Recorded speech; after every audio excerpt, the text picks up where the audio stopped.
You'll never be smart like your sister, Dad mocked. Then I bought his company with cash when the bankruptcy auction happened 3 years after he said those words at my college graduation party, refusing to congratulate me on my computer science degree while praising Sarah's art history major. The champagne glass slipped from my hand, shattering across the marble floor of our family home's ballroom. 200 guests fell silent. My father, Richard Kensington, CEO of Kensington Manufacturing, didn't even flinch. He just kept his arm around Sarah, my younger sister, beaming at her like she'd cured cancer instead of barely graduating with a 2.8 GPA. My mother looked away. She always looked away. Sarah's smile was the worst part. Not embarrassed, not apologetic, triumphant. She'd been whispering something to Dad right before he said it, and I knew exactly what. She'd been planting seeds for months, telling our parents I was struggling with my coursework, that she'd heard from her friends at my university that I was barely passing. All lies. I'd graduated summa cum laude with a dual focus in artificial intelligence and cybersecurity. But Sarah had always been good at rewriting reality,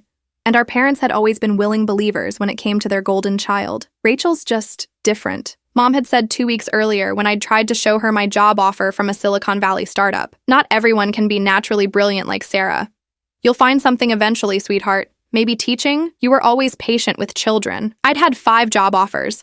The startup was offering me $147,000 plus equity, but I'd learned long ago that facts didn't matter in the Kensington household, only perception. And Sarah had spent 24 years crafting the perception that she was the genius and I was the trier.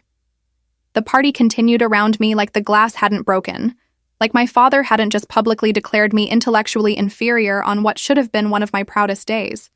Sarah floated through the crowd in her designer dress, bought with Dad's credit card naturally, accepting congratulations for her upcoming gallery opening.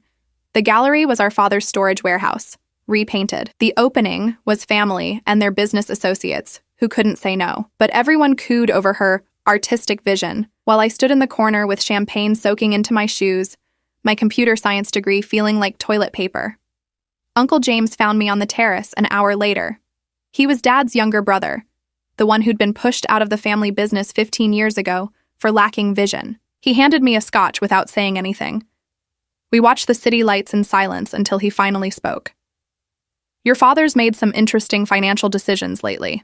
Manufacturing contracts with companies that don't exist, offshore accounts, creative bookkeeping. He didn't look at me. The kind of thing that could bury someone if the right people knew where to look. I should have asked why he was telling me this.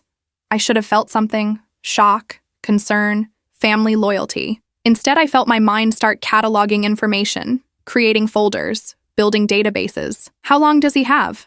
I asked. Uncle James smiled into his drink. With his current trajectory? Maybe 3 years before the House of Cards collapses. Could be sooner if someone gave it the right push. He set his empty glass on the railing. Your sister's been helping him hide assets, moving money into her name, art purchases that don't exist. She thinks she's securing her inheritance. He finally looked at me. She's actually creating a paper trail that leads straight back to fraud. The night air felt colder suddenly.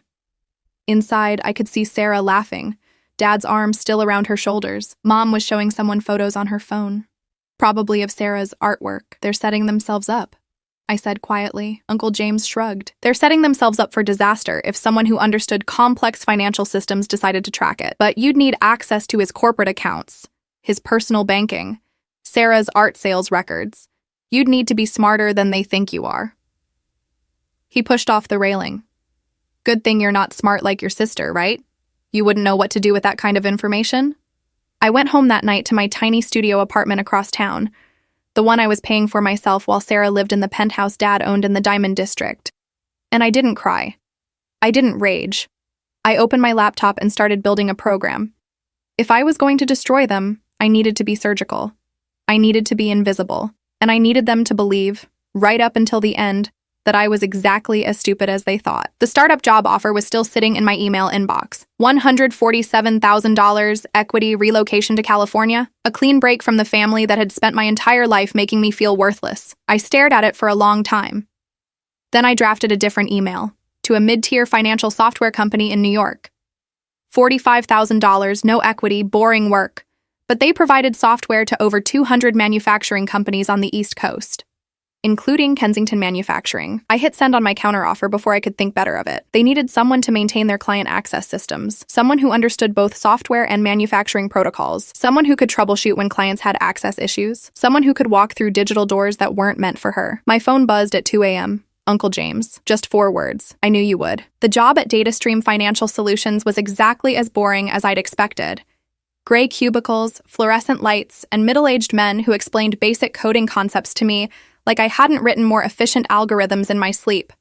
I smiled, nodded, took notes on things I'd learned freshman year. I wore cardigans and kept my hair in a bun. I brought homemade cookies to team meetings. Within 3 weeks, they'd stopped seeing me as a threat and started seeing me as furniture. Perfect. Kensington Manufacturing's account fell under my purview by month 2. Rachel, you grew up here, right? Your dad owns Kensington? My supervisor, Dennis, dropped the file on my desk like it was nothing. Probably easier for you to handle since you understand manufacturing. Just routine maintenance, updating their access protocols. I made my eyes wide and grateful. Oh, I don't know if I'm qualified. Nonsense. Great opportunity for you to prove yourself. Just follow the standard procedures. Standard procedures that gave me administrative access to every financial document, every transaction, every email that passed through their system. Dad had been too cheap to invest in proper IT infrastructure. Everything ran through DataStream's cloud servers, which meant everything ran through systems I now controlled. I worked late that night, alone in the office, and started copying files. 7 years of financial records downloaded onto encrypted drives, shipping manifests, client communications, internal memos. I worked methodically, leaving no trace of the extraction. By sunrise, I had a complete picture of Richard Kensington's empire. It was worse than Uncle James had suggested. Dad wasn't just cooking books. He was running a completely fictional manufacturing operation alongside his legitimate one, ghost companies that existed only on paper, billing Kensington Manufacturing for services never rendered. The money went offshore, then came back through Sarah's art sales. She was selling paintings to these same ghost companies for amounts that would make actual artists weep. $50,000 for a canvas she'd probably finished in an afternoon. The paintings went into private collections that didn't exist. The money went into accounts under her name. My father was embezzling from his own company, using my sister as the laundry, and she knew. The emails made that clear. Dad, the gallery payment cleared, moving it to the Monaco account like you asked. Painting NAR 47 sold for $75K. Client is requesting delivery to the usual address. The usual address was a storage unit in Newark. I found the rental agreement in his files, paid under an LLC that traced back to Sarah. They were so stupid it almost made me angry. Then I remembered. They thought everyone else was stupider. Why cover your tracks carefully when you're the smartest people in every room? I started building the case file like I was preparing for trial. Cross-referenced transactions, highlighted patterns, created visual flowcharts that even financial investigators could follow, but I didn't send it anywhere. Not yet, because Uncle James had been right about the timeline. The company was failing, but slowly. Dad was propping it up with the embezzled funds, creating the illusion of profitability. He had maybe 2 years before legitimate creditors started asking hard questions. I could wait 2 years. I had patience they'd never credited me with. Sarah called me 6 months into my new job. We hadn't spoken since graduation. Rachel, oh my God, I've been meaning to call forever. How are you? Mom said you're doing some computer thing?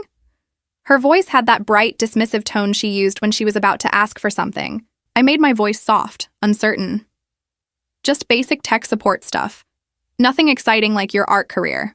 I saw your gallery got written up in Urban Canvas magazine. Wasn't that amazing? Dad has such great connections. Hey, so, weird question. You work with financial software, right? My hand tightened on the phone. Sort of. Why? Dad's regular IT guy is out sick, and there's something wrong with his office computer. Won't boot up properly. Could you maybe come by this weekend and look at it? I know it's like beneath your job description or whatever, but it would really help him out. Beneath my job description. Like I was a janitor being asked to mop an extra floor. Of course. I'd love to help. Saturday okay? Perfect. Come around 10. We'll do brunch after. Mom's been asking about you. Mom hadn't asked about me once in 6 months. I'd tested it, waiting to see how long silence could stretch. Apparently indefinitely. Saturday morning, I showed up at the family house with my toolkit and a smile. Dad was in his study, scowling at his desktop. He looked older than I remembered, grayer, thinner, the skin under his eyes sagging. Good. Rachel, Sarah said you might be able to fix this. Not, thank you for coming. Not, how have you been? Just straight to demanding my labor. I'll do my best, Dad. What's it doing? Won't access my email. Keep saying password incorrect, but I know my password. He stood up, already dismissing me. I have a golf game. Fix it and let yourself out. He left without another word. Sarah was already gone. Brunch had been a lie to get me there. I was alone with his computer and 45 minutes before the housekeeper arrived. I didn't fix his email. I installed a keylogger so subtle it wouldn't trigger any antivirus software. I created a backdoor into his system that looked like a standard Windows process. I synced his hard drive to a remote server I controlled. Then I fixed his email. He'd been typing his password wrong, adding an extra character, and left a note on his desk. All set. Password was just a typo. R.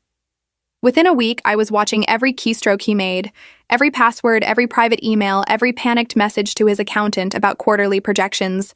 He was more desperate than the files had shown. The legitimate side of the business was dying. Manufacturing orders had dropped 40% in 2 years.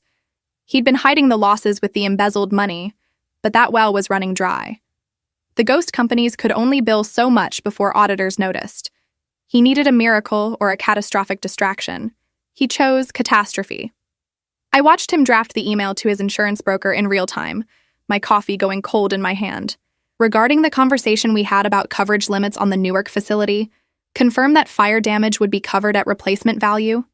Need this information for financial planning purposes. The Newark facility, where Sarah's paintings were stored, where the evidence of their fraud lived on canvas and paper.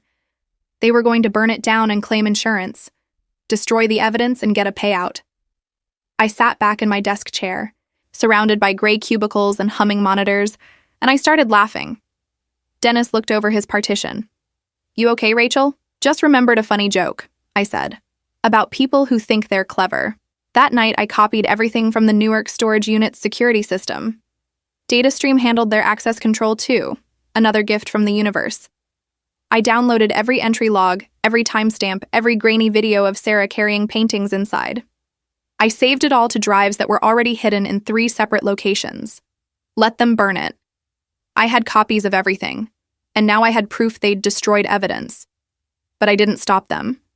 I didn't call the fire department or the police or the insurance company. I just watched and waited and documented. Because the fire would be the panic move, the tell that they were desperate. And desperate people made more mistakes.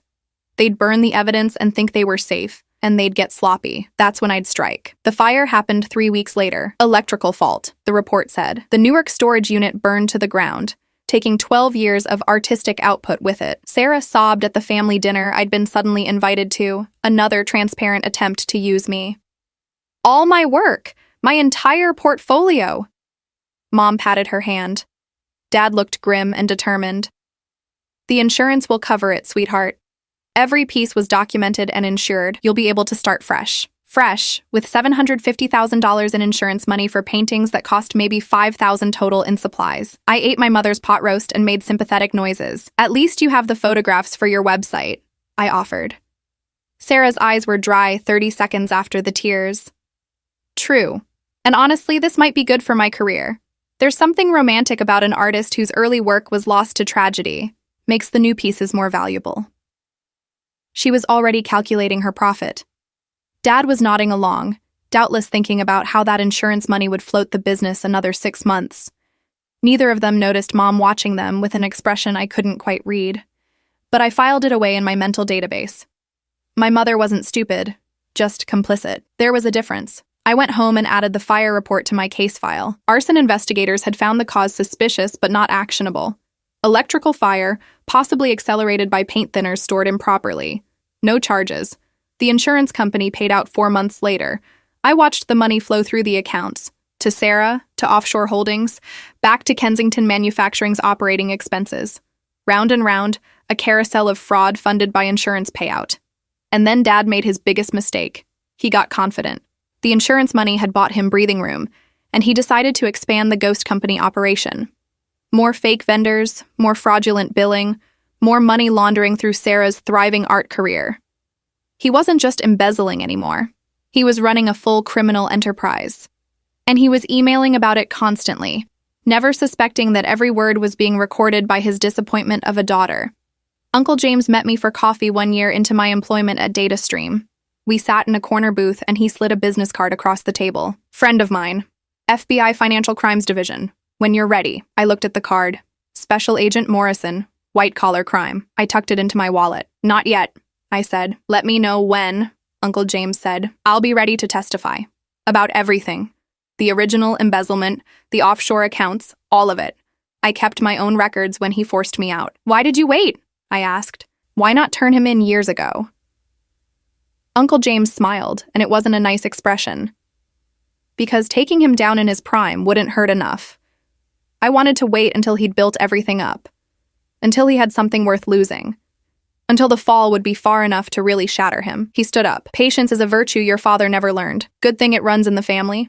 On one side, at least. I had 18 months of documentation. I had backups of backups. I had testimony waiting from Uncle James.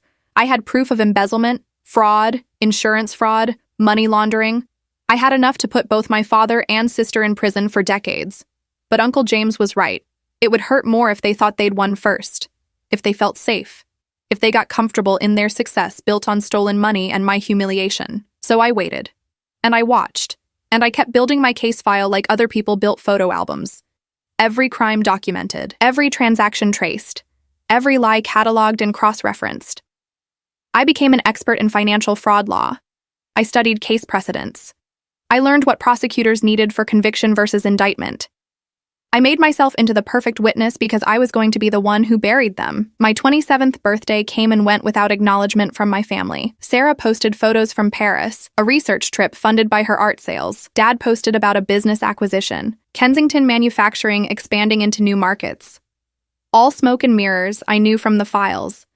The acquisition was another shell company he controlled. The expansion was fictional. But their social media shone with success while I sat in my studio apartment, eating takeout and adding more evidence to digital folders labeled Exhibit A through Exhibit M. I was almost ready. Just a little longer. Just until the cracks started showing badly enough that even they couldn't hide them anymore. The cracks started showing at my 28th birthday, the one I'd forgotten about until Mom called. Rachel, sweetie, we're having a small family dinner Saturday. Just us. Please come. Her voice had an edge I'd never heard before. Not quite fear, but close. Desperation, maybe. The kind that came when the walls started closing in, and you needed to circle the wagons. I almost said no, then curiosity won. Sure, Mom? What time? The house felt different when I arrived. Smaller somehow, shabbier. Or maybe I was just seeing it clearly for the first time. The marble in the foyer had cracks I'd never noticed. The chandelier needed cleaning. Dad looked worse than he had at the computer incident. Not just older, but diminished, like something was eating him from inside. Good. Sarah was there with a man I didn't recognize. Tall, expensive suit, the kind of handsome that came from good genetics and better grooming. Rachel, this is Brandon Whitmore, my fiancé. She thrust her hand forward, showing off a ring that probably cost more than my annual salary. We got engaged in Paris. Isn't it romantic? Brandon Whitmore. The name tickled something in my memory. I smiled and congratulated them while my mind rifled through mental files. Whitmore, Whitmore Industries, manufacturing. One of Dad's biggest competitors. How did you two meet? I asked, shaking Brandon's hand. Gallery opening, Sarah said quickly. Too quickly. He bought 3 of my pieces. We just connected, you know? Brandon's smile didn't reach his eyes. He looked at Sarah the way someone looks at an acquisition, evaluating worth, calculating return on investment. Interesting. Dinner was tense. Mom picked at her food. Dad drank too much wine.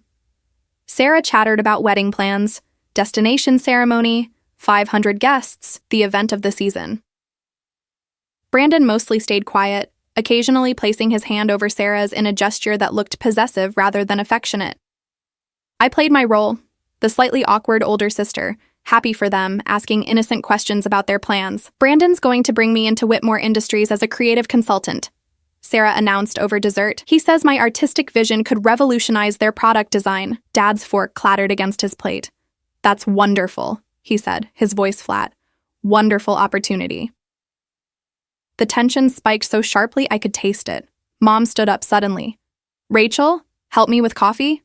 It wasn't a request. In the kitchen, she gripped the counter with white knuckles. He's selling the company, she whispered. Your father. To Whitmore Industries. Brandon's father made an offer. It's the only way to avoid bankruptcy. Her eyes were wet, and Sarah doesn't know. She thinks Brandon loves her, but his father sent him to that gallery opening. It was all planned. Seduce the daughter, get inside access, buy the company for pennies on the dollar. I should have felt something. Sympathy for my mother. Concern for my sister walking into a marriage built on corporate espionage. Instead, I felt my mind cataloging this new information, fitting it into my larger plan. Does Dad know that Brandon was sent there deliberately? Of course he knows, but he needs the buyout. The company's drowning. He's been hiding it, but she trailed off, wiping her eyes. The wedding is in 6 months. Brandon's father wants the sale finalized before then. Your father's going to use Sarah's wedding as a celebration of the merger. She'll walk down the aisle not knowing she's just a business transaction. Why are you telling me this? I asked. Mom looked at me. Really looked at me. Maybe for the first time in years. Because you're the smart one, she said quietly. You always were. I know we didn't see it. But I see it now. Your father and Sarah, they're drowning and they don't even know it. And I can't. Her voice cracked. I can't save them. But maybe you can. The urge to laugh was almost overwhelming. She wanted me to save them. The family that had spent my entire life making me feel worthless now needed me to rescue them from consequences of their own making. I don't know what I could do, I said carefully. I'm just in tech support. You're more than that. I see your paychecks when they come at Christmas. She'd been monitoring my mail. Lovely. That job you said was nothing. You're making real money now. You've been promoted. I look at your LinkedIn sometimes. You're a senior systems analyst now. You understand this kind of thing. Complex systems, numbers. Your father, he's not good with the details. He never has been. But you are. She was right about the promotion. DataStream had moved me up 8 months ago when they realized I was fixing problems before they happened, streamlining systems they'd thought were efficient. My salary had jumped to $78,000. Not Silicon Valley money, but solid. Enough to make certain plans possible. Mom, if the company's really failing, maybe the sale is the best option. A fresh start for everyone. She shook her head. You don't understand. The offer is lowball. Your father built that company from nothing. It's worth 10 times what Whitmore's offering. But he can't get other buyers because the books aren't clean. She caught herself, but too late. What do you mean the books aren't clean? Nothing. I don't know. Your father handles the finances. I just know we might lose everything. She grabbed my arm. Please, just talk to him. See if there's anything you can see that he's missing. You're good with computers and numbers. Maybe there's a way to make the company more attractive to buyers, to get a fair price. I patted her hand. I'll try, Mom. I can't promise anything, but I'll look if he wants me to. Relief flooded her face. Thank you.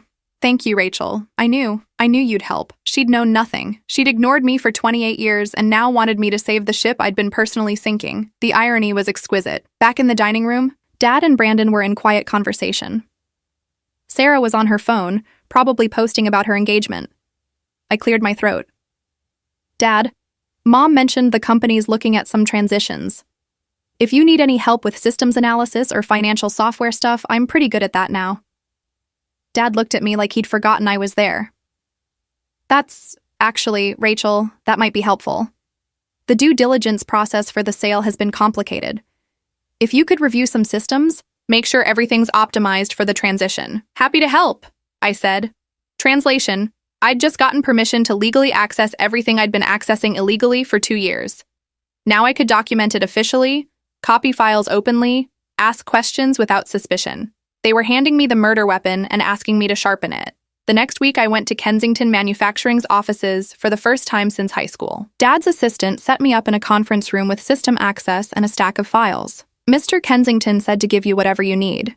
Just prepare a report on the IT infrastructure and any recommendations for modernization before the sale. I worked there 3 days a week for the next month, surrounded by employees who had no idea their company was circling the drain. I copied everything onto external drives, legally this time, as part of my official consulting work. I found more fraud than I'd even suspected. Dad wasn't just embezzling. He was falsifying inventory, inflating asset values, hiding liabilities in subsidiary accounts that didn't appear on main balance sheets. The company wasn't worth 10 times Whitmore's offer. It was worth nothing. It was worth negative numbers. It was a hole in the shape of a business, held together by criminal activity and my father's arrogance. And I documented all of it in my official report. But I gave Dad 2 versions. The version for Whitmore Industries showed a company with solvable problems, fixable infrastructure issues, reasonable paths to profitability. It made the lowball offer look almost fair given the work needed. The private version I gave Dad showed the same things but recommended against sale, suggested he could fix the problems himself, rebuild without selling. Pride bait. I knew he'd take it. "Rachel, this is excellent work," Dad said when I presented both versions.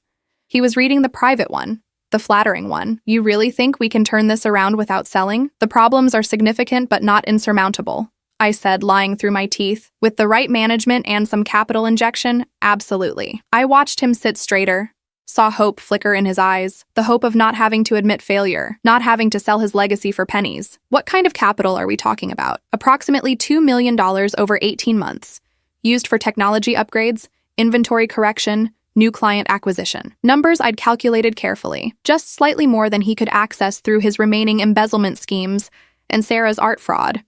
Enough to keep him from selling, to keep him digging deeper into crime, to make the eventual fall that much worse. "I can arrange that," he said. I bet he could. "Are you sure, Dad? Because the Whitmore offer is solid. A guaranteed exit." "No," he said firmly. "No. You're right. This company is worth more than they're offering. We built this. We can fix it." He actually smiled at me. For the first time in my life, Richard Kensington smiled at me with something like respect. "You've got a good head for this stuff, Rachel. Better than I gave you credit for." There it was. The acknowledgement that he'd underestimated me. The tiny crack in his armor that I'd been working toward for 3 years. "Thanks, Dad. That means a lot." And it did mean something. It meant he trusted me now. Trusted me enough to take my advice. Trusted me enough to make the worst decision of his life. He rejected the Whitmore offer 2 weeks later. Brandon Whitmore looked furious. Sarah looked confused. "But Dad," I thought, Brandon said. "Brandon was trying to steal your father's company," Dad announced at another family dinner. "But Rachel helped me see that we're stronger than that. We're going to rebuild. The Kensingtons don't sell out." Sarah's eyes flickered to me with something I'd never seen before. Uncertainty. Like she was recalculating my position in the family hierarchy. Good. Let her wonder. Brandon, to his credit, proposed to Sarah anyway. Apparently she was useful regardless of whether the business deal went through. Or maybe he actually felt something for her. I didn't care which. Uncle James called me that night. "Heard your father turn down the Whitmore offer." "He did." "That was you, wasn't it? You talked him into it." "I gave him information. He made his choice. He made the choice you wanted him to make. The choice that keeps him digging his grave deeper." Uncle James laughed. "You're a cold one, Rachel. Your father has no idea what's about to hit him." "Not yet," I said. "I need more time. The sale would have complicated things legally. This way it's clean. Just him, his crimes, and the consequences." "How much longer?" "Months, not years. He's burning capital fast trying to make the fixes I recommended. When he runs out, when the desperation peaks, when he makes the really stupid moves, that's when I make my call." I'd already scheduled a meeting with Special Agent Morrison for 6 months out. Enough time for Dad to implement my expensive recommendations, drain his remaining resources, and commit fresh crimes trying to fund the turnaround that would never come. Enough time for Sarah to marry Brandon and tie herself to someone who'd seen her as a business asset. Enough time for everything they'd built on my humiliation to crumble into dust. But first, I needed to position myself perfectly. I needed to be the innocent daughter who tried to help, the one who'd been consulted, who'd given her best advice, who had no idea about the criminal activity she'd uncovered accidentally during her systems review. I needed to be above suspicion when the FBI came knocking, so I played the role. I had family dinners, I attended Sarah's wedding dress shopping, I smiled at Brandon and asked about his business. I was the good daughter finally being welcomed into the fold, grateful for the scraps of attention, eager to prove my worth. I made them comfortable. I made them forget I was dangerous. And every night I went home and updated my files. Exhibit N through Z now. Enough evidence to prosecute 3 times over. I had transaction records, emails, video footage, testimony lined up, expert analysis. I had everything. I just needed the perfect moment to deploy it. That moment was coming. I could feel it in how Dad's hands shook when he thought no one was looking, in how Sarah's social media posts were getting more desperate, more performative, in how Mom had started asking me to coffee weekly, pumping me for reassurance that everything would be okay. Everything would not be okay. Not for them. But they'd know, finally, exactly how smart I really was. They'd understand, in that last moment before the hammer fell, that they'd spent their whole lives underestimating a predator. The bankruptcy notice hit the trades 8 months later, right on my timeline. Kensington Manufacturing Files. Chapter 11, Citing Market Pressures and Restructuring Needs. Dad tried to spin it as strategic, temporary. The business press wasn't buying it. Neither were his creditors. I was having lunch with Mom when she got the call. I watched her face drain of color as Dad's voice came through the phone, too loud, panicked. They're going to auction the assets, everything, the company, the patents, the property. We have 90 days. She hung up and just stared at her salad. He said we might lose the house. I'm so sorry, Mom. I reached across the table and squeezed her hand. Is there anything I can do? Unless you have $3 million lying around. She laughed, but it came out broken. Your father's been trying to find investors, but no one will touch us. The due diligence keeps scaring them off. They say the books don't make sense, that there are irregularities. Irregularities. What a gentle word for systematic fraud. What kind of irregularities? I don't know. Your father won't tell me. But he's been. She lowered her voice even though we were alone in the corner booth. He's been moving money, liquidating things. I think he's trying to hide assets before the bankruptcy court can touch them. He made Sarah transfer a bunch of money back to him last week. She was furious. Even better, asset concealment during bankruptcy proceedings. That was a federal crime all by itself, separate from the existing fraud. Dad was panicking, making exactly the mistakes I'd counted on. Mom, if he's doing anything illegal, he's not. Too fast, too defensive. He's just protecting what he can. For the family, so we don't lose everything. I dropped it. Let her keep her illusions for now. When's the auction? November 15th. Everything goes to sealed bid. Your father's hoping a competitor won't show up, that he can buy back the assets cheap through a partner or something. Start over. She dabbed her eyes. 25 years building that company, and now it's just gone. November 15th. I marked it in my calendar with a little star. Then I opened my banking app and looked at my balances. 3 years of aggressive saving, strategic investing, and one very good year in the stock market had left me with just over $300,000. Not enough to buy a manufacturing company, even a failing one. But I didn't need to buy the whole thing. I just needed to buy enough to hurt. That night, I met with Uncle James and his lawyer. We'd been preparing for this meeting for 6 months. The auction is November 15th, I said. I want to bid. The lawyer, Patricia Chen, raised an eyebrow. You have the capital? I have $300,000 liquid. I can get a loan for another $1 million if I use my retirement accounts as collateral. Will that be enough? For the real estate and equipment? Probably.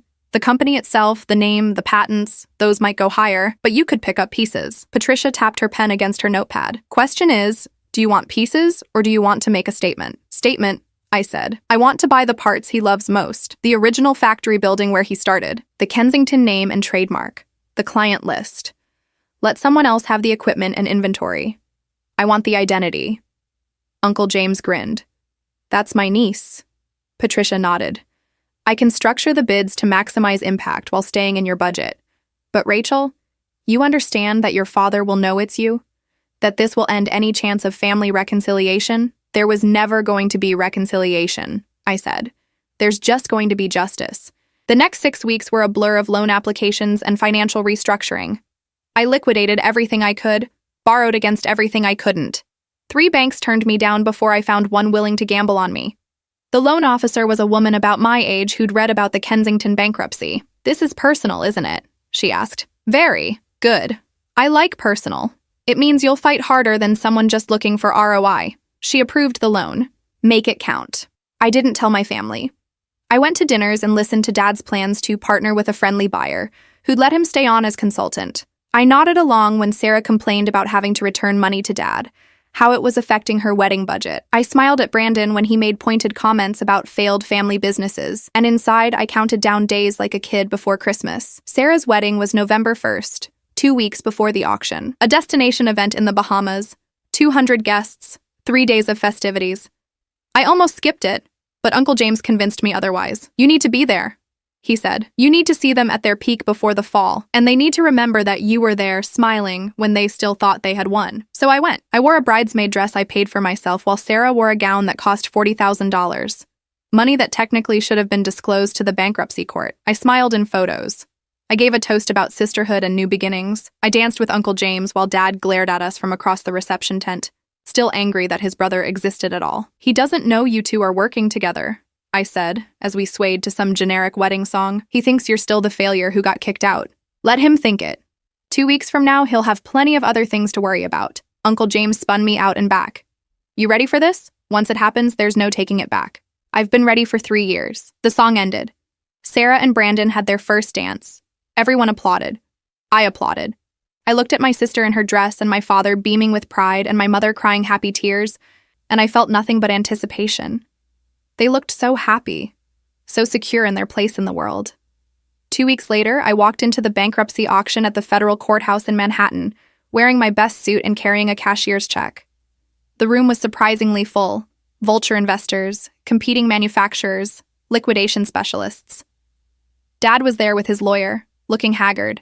He saw me, and confusion flickered across his face. Rachel, what are you doing here? Bidding, I said simply. His confusion deepened into condescension. Sweetheart, this isn't really appropriate. These are serious business matters. Why don't you wait outside? Lot 17, the auctioneer called. Kensington Manufacturing trademark, company name, and associated goodwill. Opening bid $100,000. I raised my paddle. $100,000. Dad's head snapped toward me. Rachel, what are you? $125, someone else called. $150, I countered. The bidding climbed. $200,000, $250, $300. People dropped out. It came down to me and one other bidder, a representative from Whitmore Industries. Brandon's father, making one last play for the name if not the company. $400,000, Whitmore's rep said. I looked at Dad. He was staring at me with dawning horror. Finally understanding. $500,000.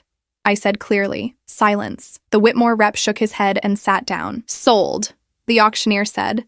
Lot 17 to bidder 42 for $500,000. Dad stood up. You can't, that's not, Rachel, you don't have that kind of money. Lot 18. Original factory property at 1247 Industrial Boulevard, including land and building. Opening bid $200,000. I bought that too for $350,000. And the client list for $75,000. And the patent portfolio for $125,000. By the time the auction ended, I'd spent just over $1 million.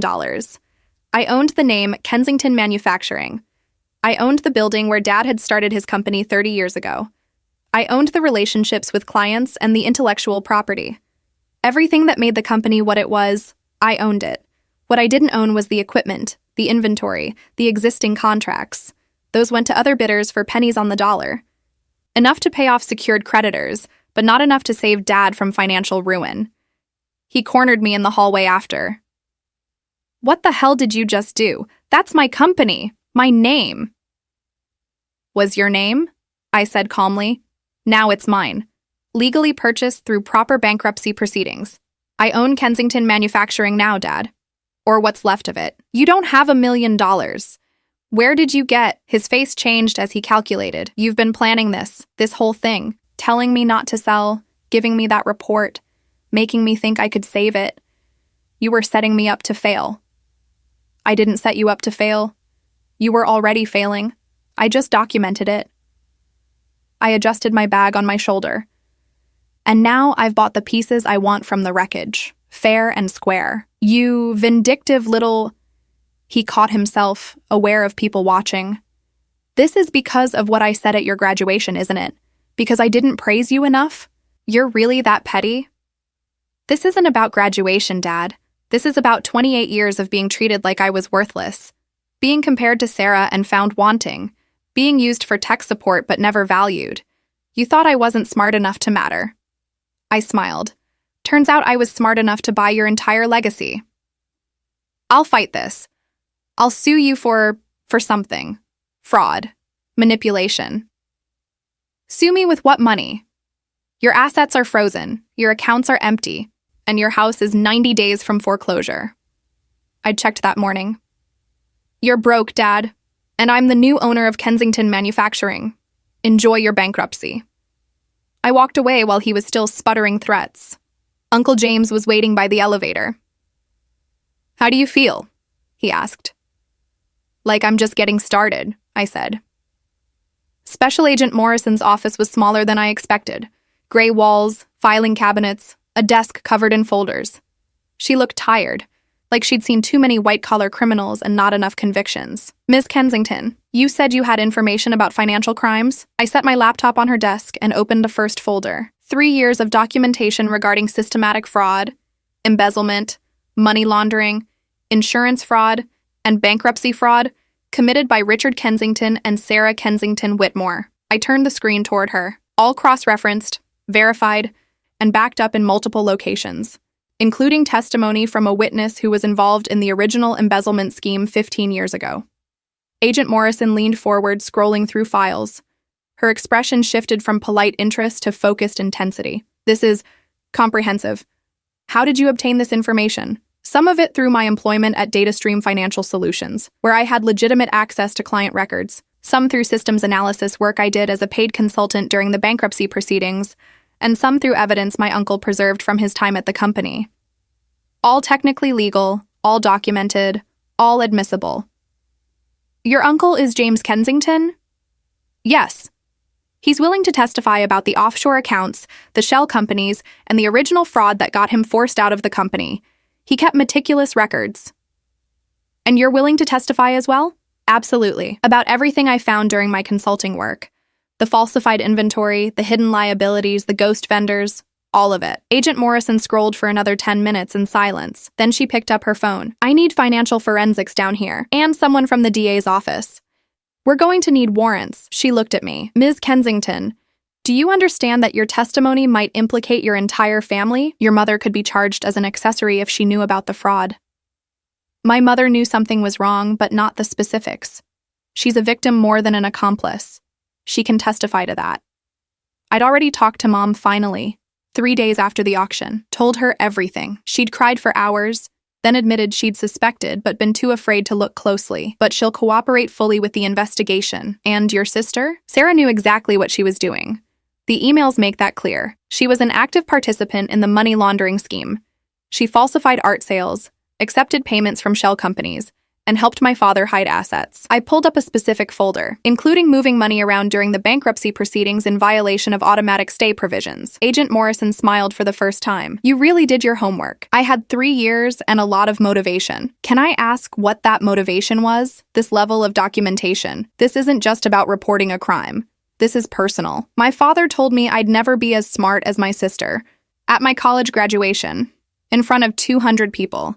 And then they spent 3 years using me when they needed me and dismissing me when they didn't. So yes, it's personal, but the crimes are real, and they deserve prosecution regardless of my feelings." The investigation moved faster than I expected. Federal warrants were executed within a week. Agents seized computers, files, bank records. Sarah's house was searched. Dad's storage units were opened. The burned Newark facility's records were subpoenaed from the insurance company. Everything I'd documented was verified by forensic accountants who found even more fraud than I'd uncovered. Sarah called me 2 weeks later, hysterical. "The FBI was at my house. They took my computer, my files, everything. They're saying I committed fraud. Rachel, you have to help me. You know about this stuff. Tell them it's a mistake." "It's not a mistake, Sarah. You laundered money through fake art sales. You helped Dad hide assets. You committed multiple federal crimes, and now you're going to face consequences." Silence. Then, in a different voice, cold and hard, "This is you, isn't it? You turned us in. You bitter, jealous. I documented your crimes and reported them to the appropriate authorities. That's not being jealous. That's being a law-abiding citizen." I kept my voice calm, detached. "You and Dad built your success on fraud, and you used me whenever it was convenient. Now you're paying for it. We gave you opportunities. We let you help with the company. We included you. You used me for free tech support and then blamed me when your own criminal incompetence caught up with you. There's a difference. Brandon's going to divorce me," she said, and now there was panic. "His family wants nothing to do with a federal criminal investigation. The wedding was 3 weeks ago, and he's already talking to lawyers. I'm going to lose everything. You're going to lose what you stole. That's not everything, Sarah. That's just your ill-gotten gains. I'm your sister. You stopped being my sister a long time ago, around the time you helped Dad humiliate me at my graduation. Or maybe before that. I'm not sure exactly when you decided I wasn't worth basic respect. I paused. But I remember when I decided the same about you. She hung up. Brandon filed for annulment 4 days later, citing fraud in the inducement. He claimed Sarah had misrepresented her financial situation and hadn't disclosed the federal investigation. The marriage was dissolved within a month like it had never happened. Sarah moved back into my parents' house, which was now in foreclosure. Dad's arraignment was in January. Federal courthouse, same building where the auction had happened. I sat in the gallery wearing another good suit, watching him stand before the judge in an orange jumpsuit. The charges read like a greatest hits of white-collar crime: wire fraud, money laundering, bankruptcy fraud, making false statements to federal investigators. Each count carried years of prison time. He saw me in the courtroom. Our eyes met. I didn't smile, didn't gloat. I just looked at him steadily until he turned away. The judge set bail at $500,000. Dad couldn't make it. He went back to holding, denied pretrial release as a flight risk given his offshore accounts. Sarah's arraignment was 2 weeks later. Fewer charges, but still devastating. Conspiracy to commit money laundering, making false statements, bankruptcy fraud. She cried through the whole proceeding. Brandon wasn't there. Mom sat next to me in the gallery, her hand in mine, tears streaming silently down her face. "Could you have stopped this?" Mom whispered. "If you'd wanted to?" "Yes," I said honestly. "I could have reported them earlier before the bankruptcy, and maybe gotten them lighter sentences as first-time offenders. Or I could have said nothing and let them get away with it. Why didn't you?" "Because they needed to lose everything first. They needed to understand what it feels like to be stripped of everything you thought defined you, to be humiliated publicly, to have everyone know you failed." I squeezed her hand. "I needed them to feel what they made me feel. But bigger, worse, permanent. That's cruel," Mom said. "Yes," I agreed. "It is." The trials were scheduled for April, but neither case made it that far. The evidence was overwhelming. Both Dad and Sarah took plea deals. Dad got 7 years in federal prison, 3 years supervised release, and full restitution of embezzled funds. Approximately $4 million he'd never be able to pay. Sarah got 3 years plus restitution, credit for cooperation. She'd testified against Dad to reduce her sentence, which surprised no one.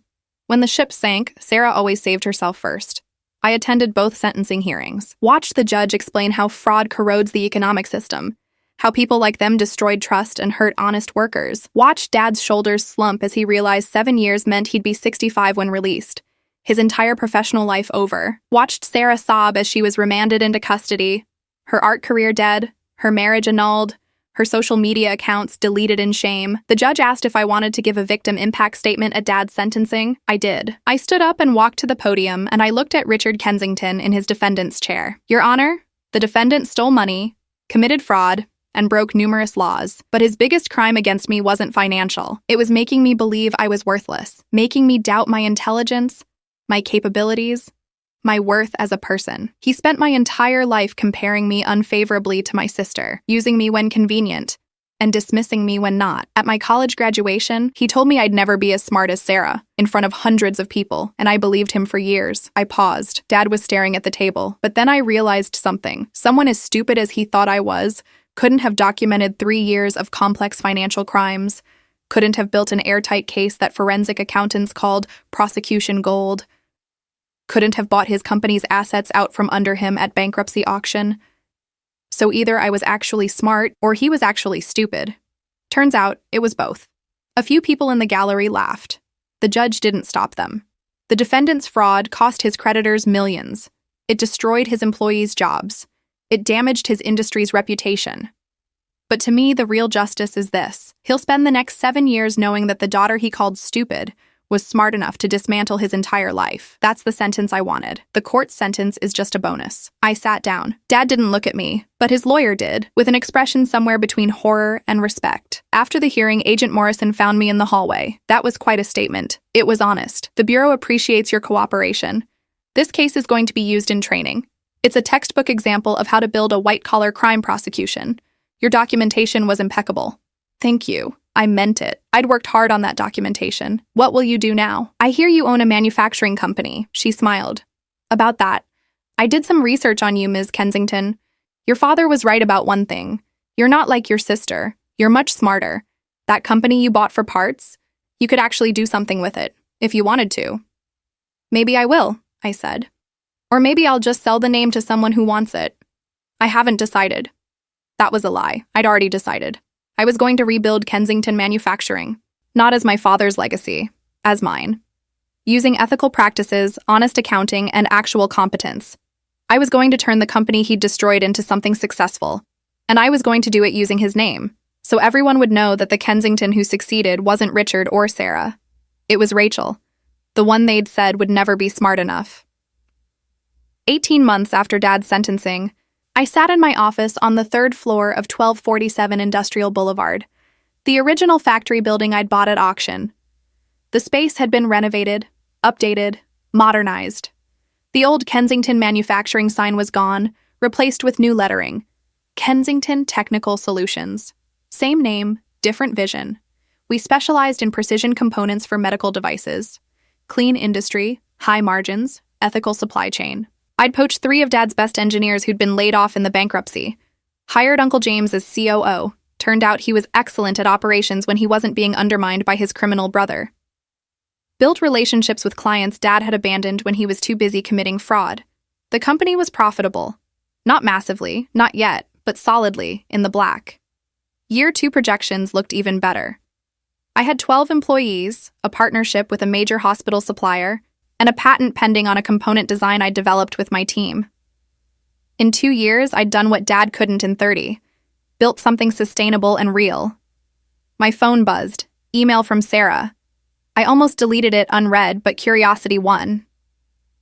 Rachel, I'm being released next month. Early release for good behavior and overcrowding. I need help. I have no money, no job prospects, nowhere to live. Mom's in a 1-bedroom apartment in Queens. There's no room. Brandon won't return my calls. I know you hate me, but I'm your sister. Please. I read it twice. Thought about the girl who'd whispered to Dad before my graduation, who'd smiled when he humiliated me, who'd spent years helping him commit crimes while enjoying the benefits. Then I thought about the woman sobbing in court, faced with consequences she'd never imagined, stripped of everything she thought defined her. I typed, "There's a halfway house in Newark that helps women with federal convictions reintegrate. I'll send you the contact information. They can help you find work and housing. As for me helping you directly, no. You're right that I'm your sister. But you stopped acting like mine a long time ago. You made your choices, Sarah.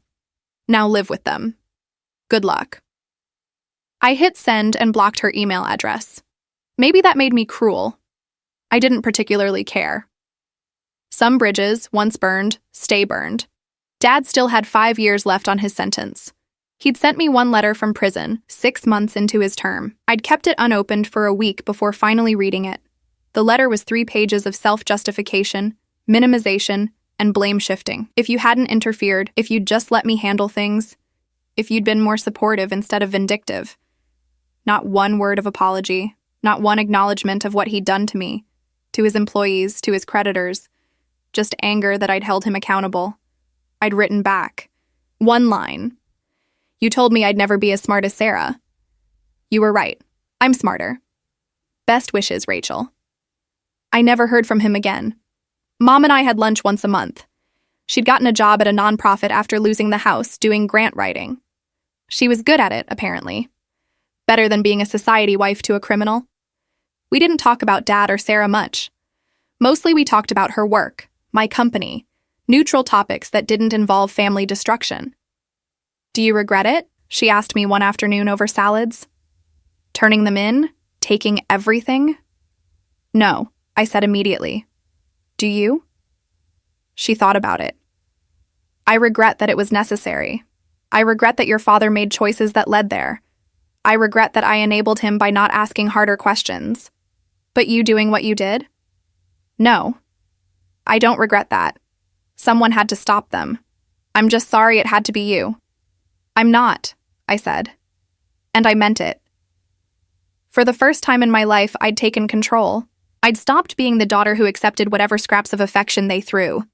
I'd stopped pretending their treatment was normal or acceptable. I'd stopped making myself smaller so they could feel bigger. I'd become exactly what Dad had always feared. Someone smarter than him, Uncle James knocked on my office door, pulling me back to the present. Got a minute? Harrison Medical wants to expand their contract. Could mean 20% revenue growth next quarter. We spent an hour going over numbers, projections, capacity. Real numbers, not the fictional accounting Dad had specialized in. By the time Uncle James left, I had a smile on my face. My desk phone rang. Unknown number. I almost didn't answer, but something made me pick up. Rachel Kensington. Ms. Kensington, this is Mark Chen from Whitmore Industries. Brandon's father. I sat up straighter. How can I help you, Mr. Chen? I've been following your company's progress. Impressive work you've done, rebuilding from those ashes. I wanted to discuss a potential partnership.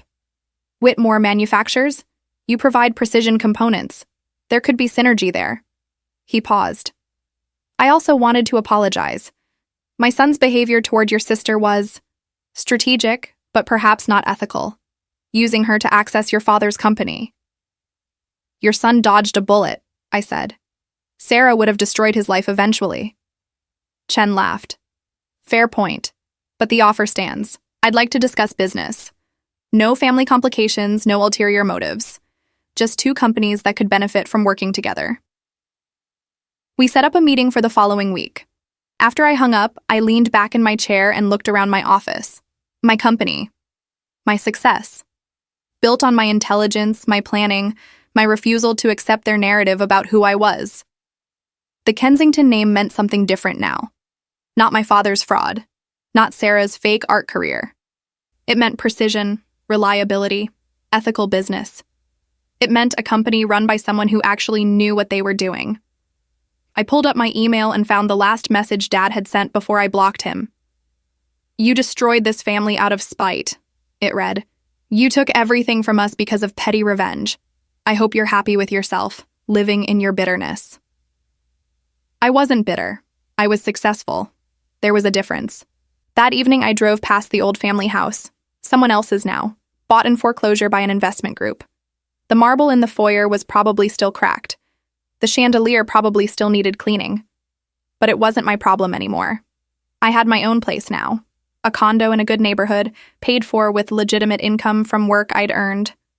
I thought about the girl at her graduation party, champagne glass falling from numb fingers, surrounded by people who'd watched her father humiliate her and said nothing. That girl had believed she was worthless, had internalized every dismissal, every comparison, every casual cruelty. That girl was gone. In her place was a woman who'd systematically dismantled her abusers' lives with the same intelligence they'd denied she possessed. A woman who'd turned their weapon, the Kensington name, into her shield and her success. My phone buzzed. Text from one of my engineers. Patent office called. Our medical valve design is approved. Patent number 11-247-393. Congrats, boss. I smiled and texted back thanks. Patent number 11-247-393 assigned to Kensington Technical Solutions, invented by Rachel Kensington and team.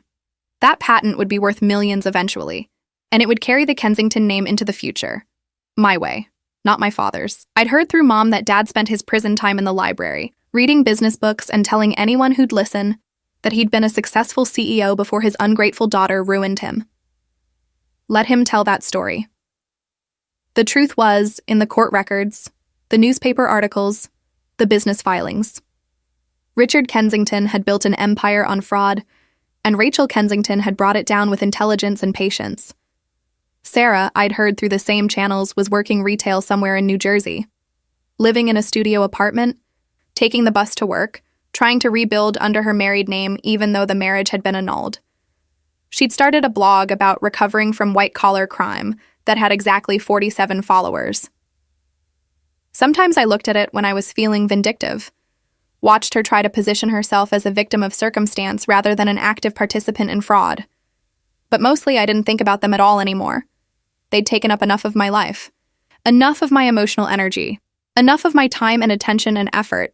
I'd gotten my justice. I'd proven my point. I'd won.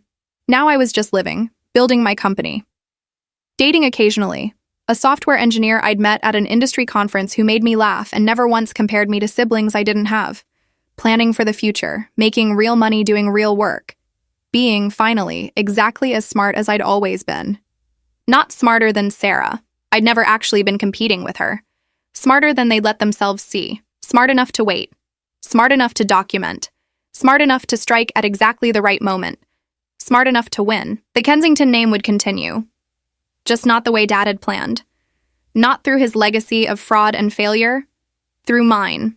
Built on competence, ethics, and the quiet satisfaction of proving that the daughter they'd dismissed was the only one worth remembering. I drove home through the city lights, my city now, and I didn't think about revenge anymore. Revenge was what you sought when you were powerless.